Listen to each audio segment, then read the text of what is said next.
Durante décadas, o bunker onde Adolf Hitler passou suas últimas horas permaneceu selado sob Berlim. Nenhuma autoridade permitiu seu acesso e nenhuma inspeção moderna havia documentado seu interior. Após 79 anos fechado, uma equipe técnica conseguiu abrir uma entrada segura e descer ao nível principal do refúgio. O que encontraram não correspondia às versões oficiais que circularam durante gerações. O acesso revelou áreas intactas, salas seladas e restos materiais preservados pela ausência de oxigênio. As equipes de investigação trabalharam em condições de umidade extrema, analisando objetos que haviam permanecido inalterados desde 1945. Alguns elementos confirmavam dados históricos já conhecidos. Outros, porém, levantavam novas perguntas sobre a evacuação final, os documentos removidos e o material que nunca apareceu nos arquivos posteriores. Que informações desapareceram durante o selamento soviético? Que objetos ficaram presos em áreas que ninguém registrou em 1945? Por que o bunker ainda conservava elementos cuja existência não constava em nenhum inventário oficial? Descida final: o bunker onde terminou o Reich. Em 16 de janeiro de 1945, Adolf Hitler desceu ao refúgio subterrâneo construído sob a chancelaria do Reich. Fez isso em silêncio, acompanhado apenas por alguns poucos assistentes, enquanto Berlim permanecia sob o fogo constante da artilharia soviética. Essa descida marcou o início de seus últimos 105 dias de vida. Do lado de fora, as linhas alemãs recuavam sem qualquer possibilidade de reorganização. Lá dentro, o bunker passava a se tornar o único lugar de onde ainda era possível transmitir ordens, receber relatórios fragmentados e realizar as últimas reuniões militares do regime. Ao contrário da imagem posterior que o apresentaria como uma fortaleza moderna, o refúgio era estreito, mal ventilado e projetado para um propósito emergencial. Os ocupantes rapidamente se acostumaram aos tremores provocados por cada impacto próximo. As luzes piscavam com frequência, e os técnicos precisavam verificar conexões elétricas improvisadas para manter ativa a sala de comunicações. Essa infraestrutura limitada não impedia que Hitler tentasse dirigir a guerra a partir dali, mesmo quando as divisões mencionadas em seus mapas já não existiam ou conservavam apenas parte de seu nome.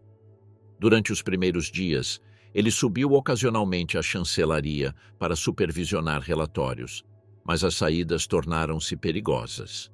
Os acessos haviam sido bloqueados por escombros e atiradores soviéticos operavam em áreas que antes eram consideradas seguras. No final de janeiro, ele já permanecia ali de forma permanente. Seus movimentos passaram a se limitar a reuniões com seu círculo mais próximo, conferências militares cada vez mais curtas e breves percursos pelos corredores onde se acumulavam documentos, cabos e mapas desatualizados. O grupo que o acompanhava era reduzido, mas estável. Martin Bormann consolidava seu controle administrativo. Eva Braun, instalada desde fevereiro, mantinha uma rotina quase isolada. Joseph Goebbels transferiu-se com sua família para o nível superior quando o cerco sobre Berlim passou a ser considerado iminente. As secretárias, os operadores de rádio, o pessoal médico e os guardas formavam um conjunto de cerca de 30 pessoas que se moviam em turnos irregulares, ajustando-se ao ritmo imposto pelos relatórios militares que chegavam de forma fragmentada. A sensação geral era de espera constante. Dias marcados por ruídos vindos da superfície, atualizações sem contexto e comunicações frequentemente interrompidas. Em meados de abril, enquanto o Exército Vermelho avançava pelos bairros do Sudeste, a estrutura militar alemã já mostrava sinais de colapso total. As unidades enviavam relatórios que se contradiziam entre si. Algumas solicitavam reforços que já não existiam. Outras afirmavam estar cercadas sem possibilidade de retirada. Os mapas pendurados na sala principal perdiam validade poucas horas depois de serem atualizados. Ainda assim, Hitler mantinha reuniões diárias com seu Estado-Maior. Ali eram tomadas decisões que, em muitos casos, já não tinham impacto real no campo de batalha. Em 20 de abril, ele completou 56 anos. Nesse dia, emergiu brevemente ao jardim devastado pelos bombardeios para condecorar um pequeno grupo de jovens combatentes. Foi a última vez que permaneceu sob a luz natural. Pouco depois, retornou ao bunker, onde recebeu relatórios que confirmavam a presença soviética a menos de 4 quilômetros da chancelaria. As comunicações com as forças do Oeste tornavam-se cada vez menos confiáveis. Algumas mensagens levavam horas para chegar.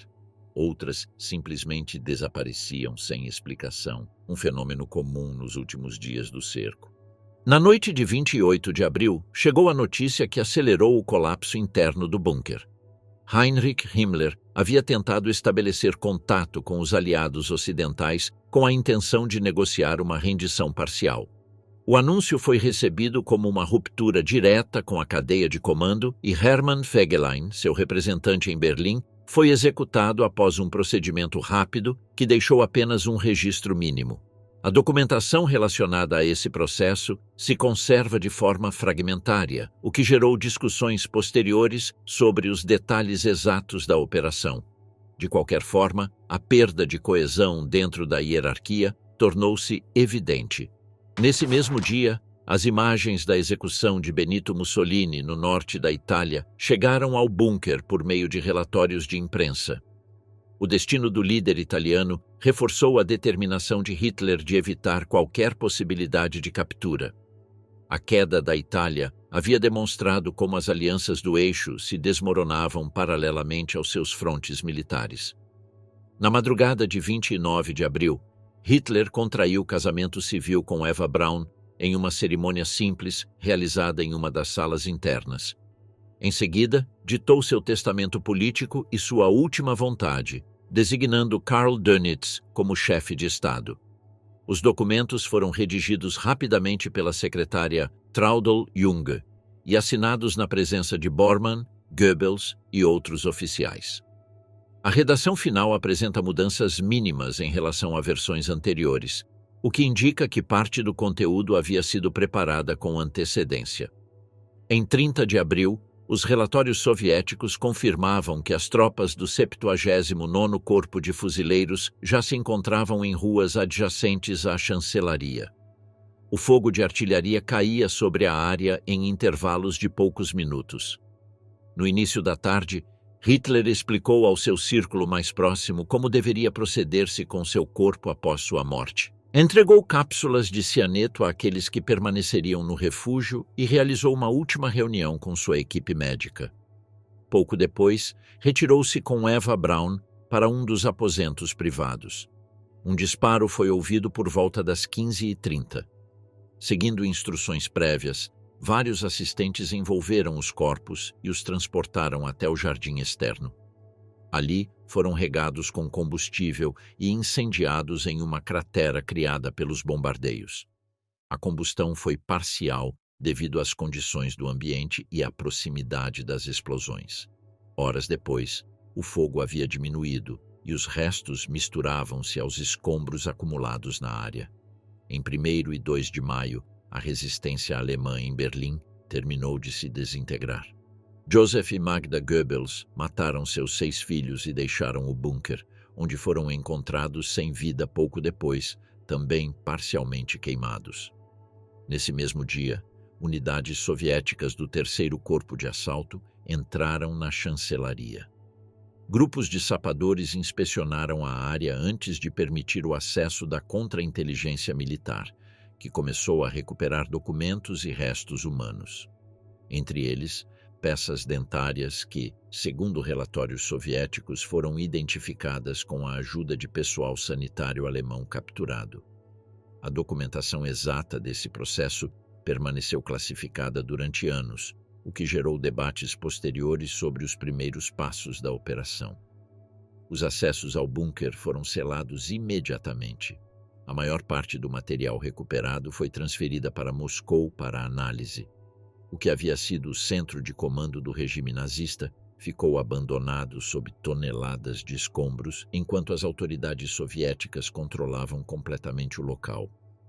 A história do refúgio continuaria a se desenvolver em relatórios posteriores, reconstruções parciais e arquivos que revelariam apenas uma parte do que ocorreu naquelas últimas horas. Fortaleza Oculta, a construção do refúgio mais blindado do nazismo.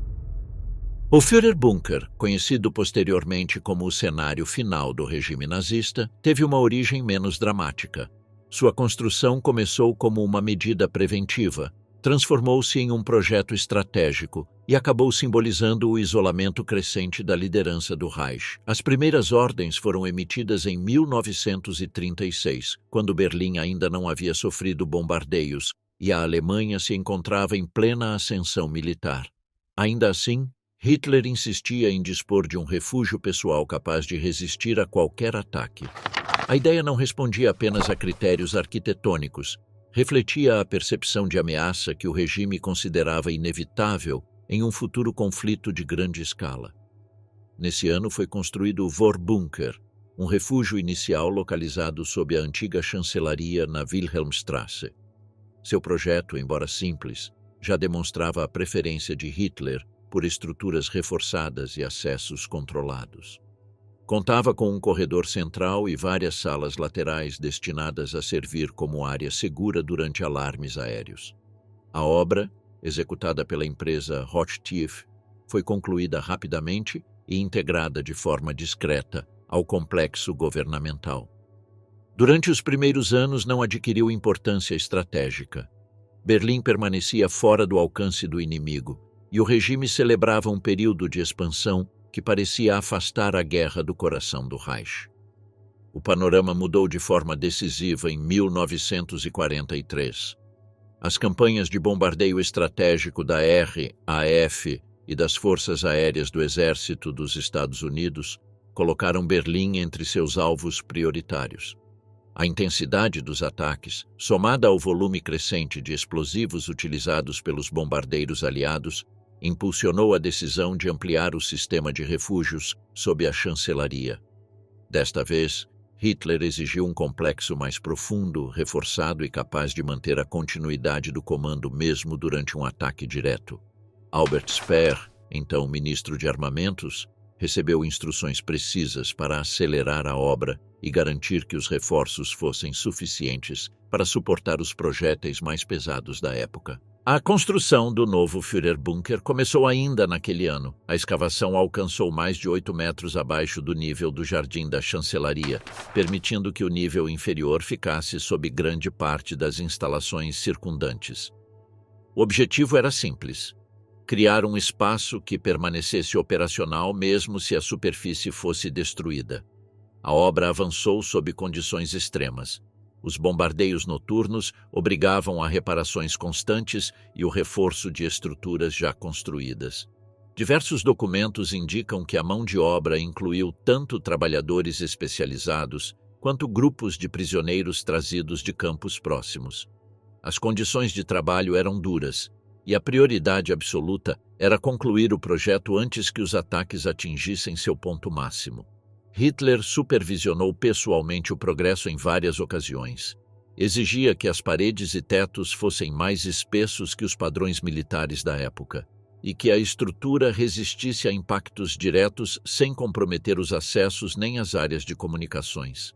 A conexão entre o Vorbunker e o novo nível inferior foi feita por uma escada angular que permitia selar ambos os espaços de forma independente. Esse critério de compartimentação refletia a visão do refúgio como o último centro operacional do regime e não como simples área de proteção.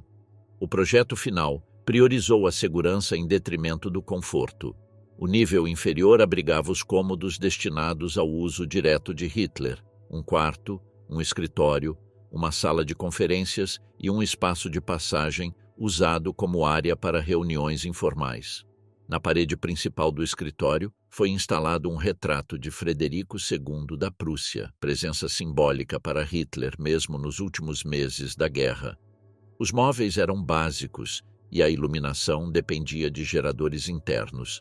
Não havia janelas nem qualquer conexão com a luz exterior. Todo o funcionamento do complexo dependia de sistemas mecânicos que precisavam ser mantidos ativos sem interrupção. O restante do espaço incluía áreas de comunicações, depósitos, quartos para o pessoal, sistemas elétricos e um pequeno posto médico. O projeto buscava autonomia. Geradores, reservas de água e filtros químicos se combinavam para manter condições mínimas de habitabilidade. Entretanto, a localização abaixo do nível freático de Berlim gerava problemas constantes. As infiltrações obrigavam o uso contínuo de bombas de drenagem, e os relatórios do pessoal mencionam níveis elevados de umidade que afetavam tanto os materiais quanto a estabilidade do ar. O som contínuo dos motores, somado aos impactos na superfície, criava um ambiente tenso e claustrofóbico. Em abril de 1945, quando o cerco soviético se estreitava, o bunker funcionava como centro principal de operações. As comunicações por rádio eram frequentemente interrompidas devido a danos nas linhas externas, e as mensagens chegavam com atrasos que dificultavam a interpretação da situação militar real. Alguns cabos telegráficos foram cortados durante os bombardeios, o que obrigou a estabelecer rotas alternativas por meio de mensageiros que raramente completavam o trajeto. Essa perda progressiva de informação alimentava a sensação de isolamento que marcou os últimos dias do regime. A rede de túneis conectada à chancelaria oferecia várias rotas de evacuação, embora seu uso prático se tornasse cada vez menos viável à medida que as tropas soviéticas avançavam. Alguns corredores conduziam a estações de metrô e outros a prédios ministeriais próximos. Parte dessa infraestrutura permaneceu restrita mesmo após a queda de Berlim, e sua documentação segue incompleta.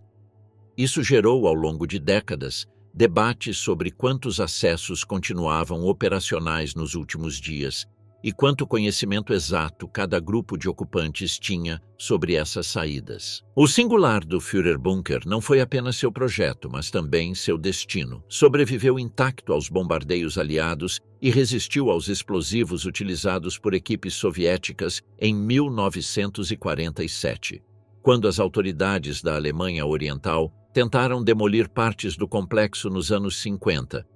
Descobriram que a estrutura era resistente demais para ser eliminada sem afetar os edifícios vizinhos. No final dos anos 80, durante escavações urbanas, alguns de seus muros reapareceram em condições surpreendentemente boas. Apesar dessa durabilidade, o bunker acabou se tornando um espaço selado e sem função, um vestígio arquitetônico associado ao colapso final do regime. A paradoxa ficou marcada desde o início. Projetado para garantir a continuidade da liderança, terminou sendo o cenário de sua própria desaparência. E embora as autoridades soviéticas tenham registrado grande parte do que encontraram após a queda de Berlim, inúmeros documentos, plantas e fotografias permaneceram fora do domínio público durante décadas, alimentando lacunas que ainda levantam perguntas sobre o que ocorreu exatamente sob a terra enquanto a superfície ardia. Encobrimento total, a versão que Stalin impôs ao mundo. Em 2 de maio de 1945, enquanto Berlim ardia sob os últimos combates, as unidades soviéticas que invadiram o complexo da chancelaria agiram com cautela. Antes de avançar para os edifícios, os sapadores inspecionaram cada metro do terreno em busca de cargas ocultas. Somente quando deram o sinal de segurança desceram os agentes do Smersh, a contra-inteligência militar soviética. Sua missão era precisa: localizar Hitler, vivo ou morto. Para Moscou, qualquer outra descoberta era secundária. Os agentes concentraram-se no jardim da chancelaria, onde vários prisioneiros alemães afirmavam que os corpos haviam sido queimados. A escavação começou imediatamente. Em poucas horas, surgiram restos humanos dispersos entre crateras resultantes da artilharia. Eram fragmentos carbonizados, alguns parcialmente preservados. Entre eles, os investigadores acreditaram identificar Hitler e Eva Braun. Os restos foram levados para uma instalação provisória em Buch, ao norte de Berlim, onde uma equipe forense soviética realizou um exame inicial. As autópsias indicavam morte por disparo em um caso e envenenamento no outro, mas para o alto comando soviético essas conclusões não eram suficientes. A identificação dentária revelou-se decisiva. Prisioneiros capturados nas redondezas levaram os agentes até Käthe Häusermann, assistente do dentista pessoal de Hitler. Após sua detenção, ela foi apresentada às peças dentárias recuperadas. Segundo os relatórios internos, confirmou que a mandíbula e as pontes metálicas coincidiam sem dúvida com as utilizadas por Hitler. Essa verificação, apoiada em registros odontológicos previamente requisitados, permitiu encerrar o caso do ponto de vista técnico. Em 9 de maio, com as autópsias concluídas, os soviéticos dispunham de provas conclusivas. No entanto, nenhuma dessas conclusões foi apresentada publicamente. Stalin ordenou manter em segredo as descobertas e restringir a informação mesmo dentro de seu próprio círculo. A partir desse momento, a divulgação do destino de Hitler deixou de ser um assunto forense para se tornar uma ferramenta política. Na Conferência de Potsdam, realizada em julho daquele mesmo ano, Stalin insinuou aos líderes britânicos e norte-americanos que Hitler poderia ter escapado. Não apresentou provas e tampouco precisava delas. A simples dúvida semeava desconfiança em um contexto em que as futuras zonas de influência já estavam em disputa. A suspeita, embora infundada, reforçava a narrativa soviética de que o inimigo poderia continuar operando sob a proteção de potências ocidentais. Essa mensagem, repetida sem detalhes, teve eco imediato. Enquanto isso, os restos recuperados iniciaram um peregrinar silencioso pelo território alemão. Após a análise em Buch, foram enterrados provisoriamente perto de Finov. Esse traslado foi registrado apenas em comunicações internas. Em 1946, quando a unidade encarregada do caso se deslocou para Magdeburgo, os restos foram exumados e levados com eles, novamente sem anúncio público. Ali, permaneceram enterrados em uma área controlada pelo Exército Vermelho, guardados em múltiplas caixas e sem qualquer marca que permitisse identificá-los. Sua localização exata era conhecida apenas por um número reduzido de oficiais. Paralelamente, a NKVD iniciou uma investigação sob um nome de código que só seria conhecido décadas depois, Operação Mito. Sua função era reunir todos os dados disponíveis sobre os últimos dias de Hitler. Foram interrogados exaustivamente os sobreviventes do bunker, incluindo Otto Gunsch e Heinz Ling, capturados pouco depois da queda de Berlim. As entrevistas se estenderam por anos. Suas declarações, documentos e croques foram compilados em um extenso relatório reservado exclusivamente a Stalin e a altos cargos de segurança. O documento concluiu de forma inequívoca que Hitler havia morrido no bunker. No entanto, essa informação não foi divulgada.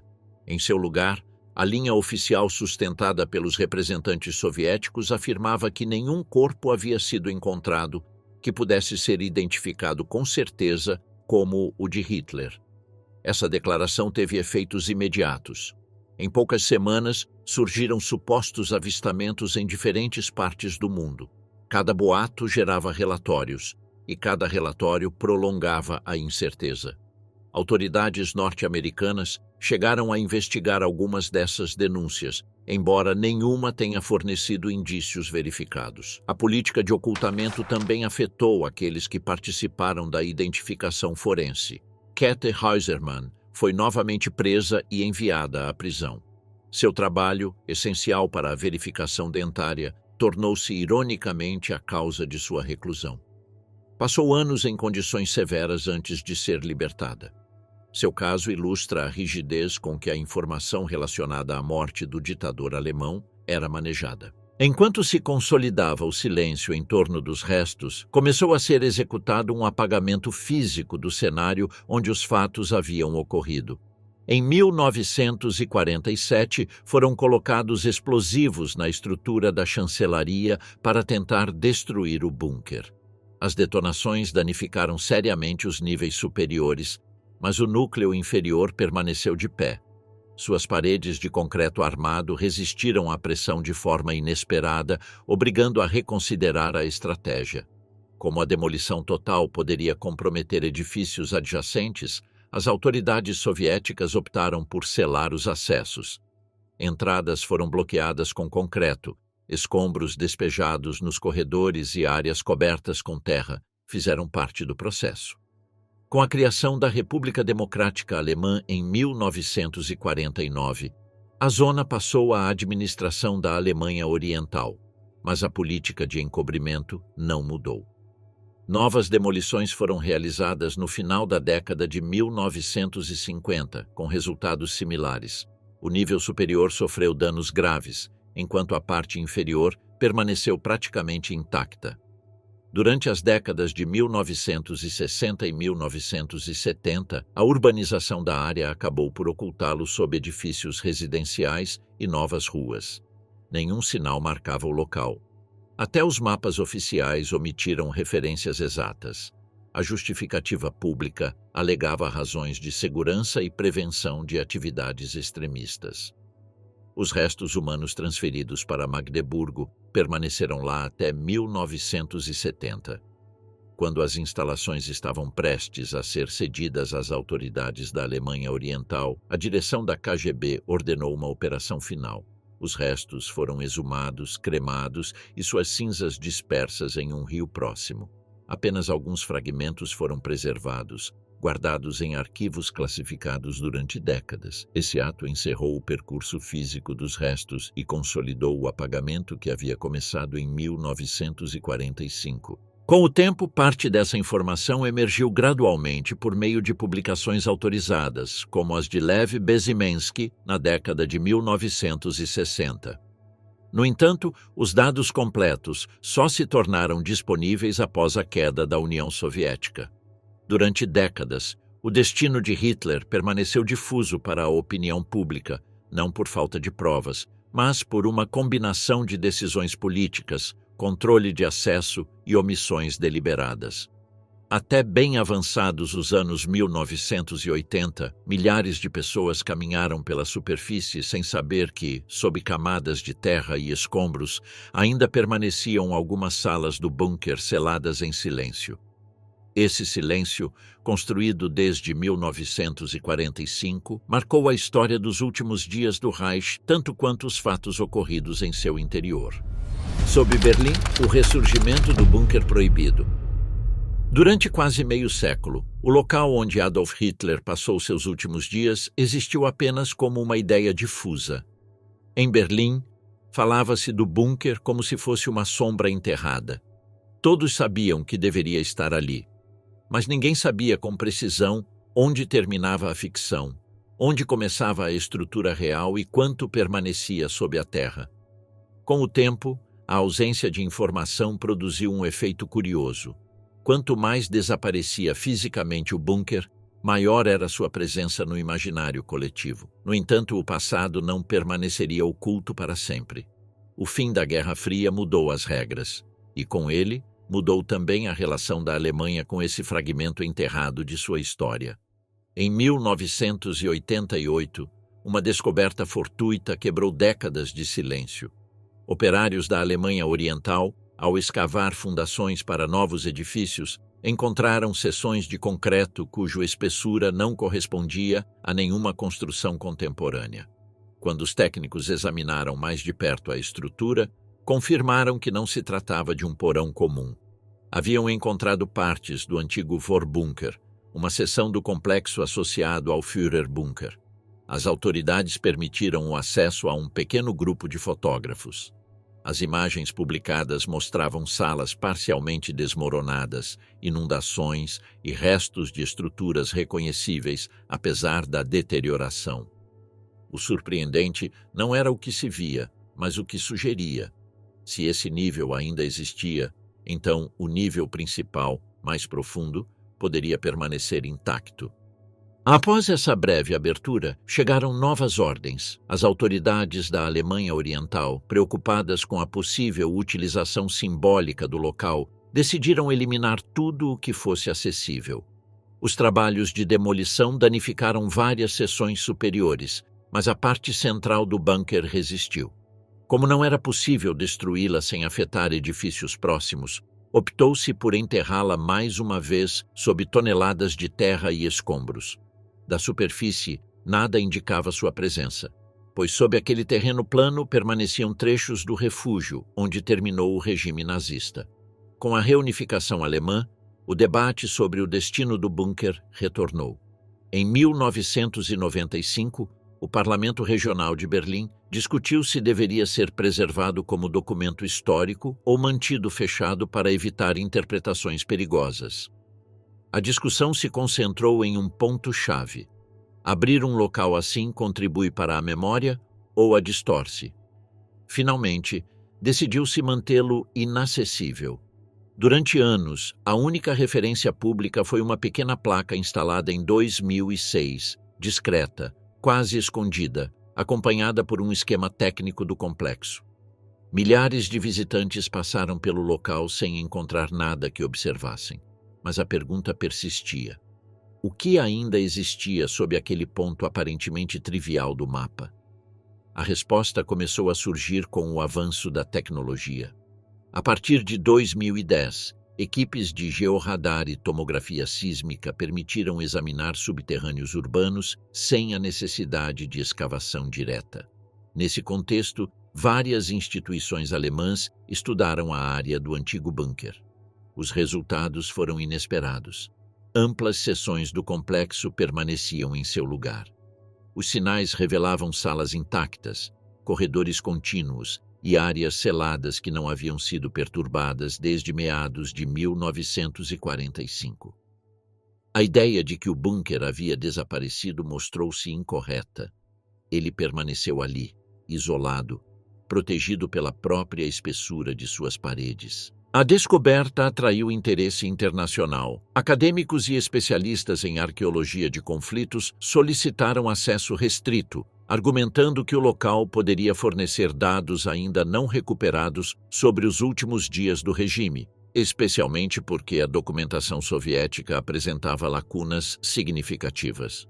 O debate se intensificou à medida que os últimos testemunhos diretos desapareciam. A cada ano que passava, a possibilidade de obter relatos vivos diminuía. O bunker representava uma fonte material ainda intacta, capaz de oferecer respostas onde os relatos humanos já não existiam.